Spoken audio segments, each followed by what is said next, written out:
Hello friend, आज हम आपको आषाढ़ मास में पड़ने वाली विपत्तारिणी माता की पूजा की विधि बताने जा रहे हैं। यह आषाढ़ शुक्ल पक्ष के महीने में मंगलवार और शनिवार को रथ यात्रा के समय पे मनाई जाती है और बहुधा रथ यात्रा से पहले मनाई जाती है। यह पूजा मुख्य रूप से बंगाल, असम के क्षेत्रों में मनाई जाती है। माता की पूजा में जो नवेद बनाए जाते हैं, बहुत जगह चावल से बनाए जाते हैं, बहुत जगह मूंग की दाल से मीठे नवेद बनाए जाते हैं। इस व्रत में चावल से बनी हुई चीजें नहीं खानी चाहिए। इस पूजा को आप रथ यात्रा के दौरान मंगलवार और शनिवार 2 बार पढ़ते हैं। इनमें से एक दिन भी कर सकते हैं और दोनों दिन भी कर सकते हैं। रथ यात्रा के दौरान और रथ यात्रा के समाप्त होने से पहले बीच में जो मंगल और शनिवार आते हैं, उनमें आप शुक्ल पक्ष के मंगल और शनिवार को यह पूजा व्रत विधि विधान से कर सकते हैं। वैसे मंगलवार के दिन इस पूजा को करना बहुत शुभ माना जाता है। विपत्तारिणी माता का स्वरूप दुर्गा या काली का ही माना जाता है। पूजन में माता के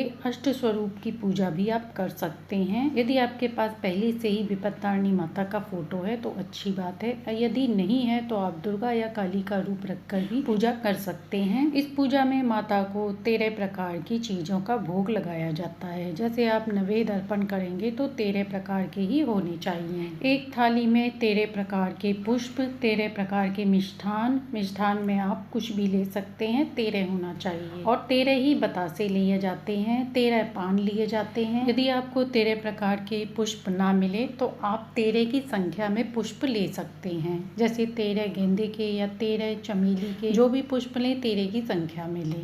मिष्ठान में आप लड्डू, बर्फी, पेड़ा, जलेबी, इमरती आदि ऐसे करके 13 मिष्ठान चढ़ा सकते हैं। इसमें बेलपत्र भी 13 ही लिए जाते हैं और इसमें दुर्वा भी ली जाती है। आप इसमें 13 की संख्या में दुर्वा लेकर माता को चढ़ाएंगे और 13 ही अपने हाथों में बांधा जाता है। बांधने के लिए जो हम कलावा लेंगे वह 13 की संख्या में ही लेंगे और इस कलावे में हम 13 गांठ लगाएंगे। जैसे 13 तार का धागा लेना है और उसी से दुर्वा को बांधा जाता है। उसके बाद आप 13 दीपक लेंगे। इसमें पूड़ी का भोग भी 13 ही लगाया जाता है।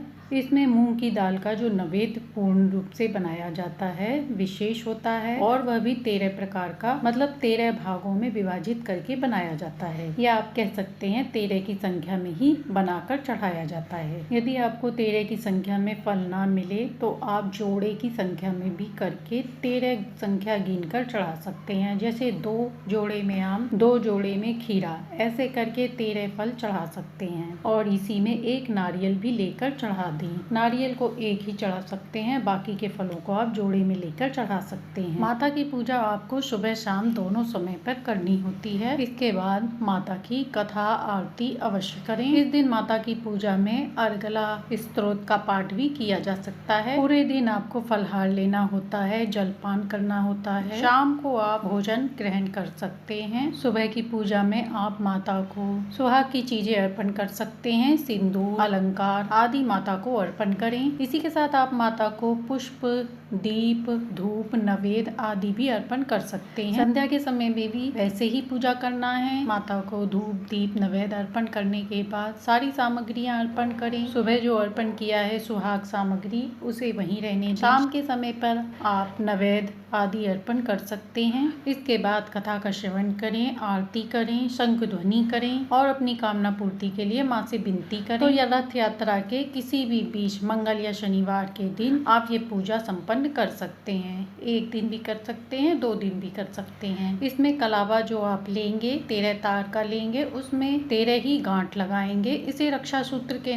तरह भी आप बना सकते हैं और घर में जितने सदस्य हों एक एक के हाथ में पहना सकते हैं। इन धागों को शाम के समय कलश से छुआकर सभी के सदस्यों के हाथों पे बांध सकते हैं। पुरुष अपने दाएं हाथ में, स्त्रियां अपने बाएं हाथ में बांध सकती हैं। जो लोग इसको पहनेंगे वह 3 दिन तक पहने रहें और जो लोग नहीं पहनना चाहते हैं वह लोग इसको ऐसे ही माथे चढ़ाकर मंदिर में रख सकते हैं और 3 दिन बाद इन धागों को दुर्वा सहित मिट्टी में या फिर जल में विसर्जन कर सकते हैं या फिर इस दुर्वा को अपने पास रख सकते हैं। विपत्तारिणी माता एक ऐसी देवी है जो हर व्यक्ति को खतरे से बचाती है। सौभाग्यशाली स्त्रियां अपने सौभाग्य की प्राप्ति के लिए, अखंड सौभाग्य के लिए इस व्रत को अवश्य करती हैं। इस पूजा में 13 प्रकार की ही धुनी धूप सामग्री भी चढ़ाई जाती है। तो चलिए अब कथा श्रवण करते हैं। प्रेम से बोलिए विपत्तारिणी माता की जय। एक समय की बात है, देव ऋषि नारद जी कतुबा नदी के तट पर पहुँच गए। यहाँ पर कई महिलाएं विपत्तारिणी माता को समर्पित पूजा आराधना कर रही थीं और वह उपवास करती हुई मिली। नारद ऋषि जानना चाहते थे कि देवी की पूजा क्यों की जाती है और देवी को यह नाम क्यों मिला। इसके बाद नारद जी को पता चला कि देवी को विपत्तारिणी माता के नाम से क्यों जाना जाता है। देवताओं और असुरों द्वारा किए जाने वाले समुद्र मंथन में अमृत को पाने के लिए मंथन हुआ और इस दौरान भयंकर कालकुश युद्ध विष निकला, जिसमें ब्रह्मांड को नष्ट करने की शक्ति थी। ब्रह्मांड को बचाने के लिए शिव जी ने देवी दुर्गा का ध्यान करके कालकुश विष पी लिया। इस प्रकार भगवान शिव माता दुर्गा की सहायता से संसार को बचाने में सफल हुए। ऐसा कहा जाता है, जब श्री कृष्ण वृंदावन में प्रकट हुए थे तब उन्होंने देवी दुर्गा का एक ताबीज पहना था और जब भी कृष्ण भगवान को खतरे का सामना करना पड़ा तो वह देवी दुर्गा का कवच ही उनके सहायक बना। इस प्रकार वह कालिया नाग और कई अन्य राक्षसों से युद्ध में सफल हुए। क्योंकि देवी दुर्गा ने उन्हें कई बार विपत्तियों से बचाया था, इसलिए उनका नाम विपत्तारिणी पड़ा। विपत्तारिणी पूजा के दिन इस कथा का श्रवण करना और उनका दान करना विशेष फलदायी माना जाता है। तो ये थी विपत्तारिणी माता की पूजा विधि और संपूर्ण जानकारी। आशा है कि आपको ये जानकारी अच्छी लगी होगी। अच्छी लगी हो तो लाइक शेयर सब्सक्राइब करें।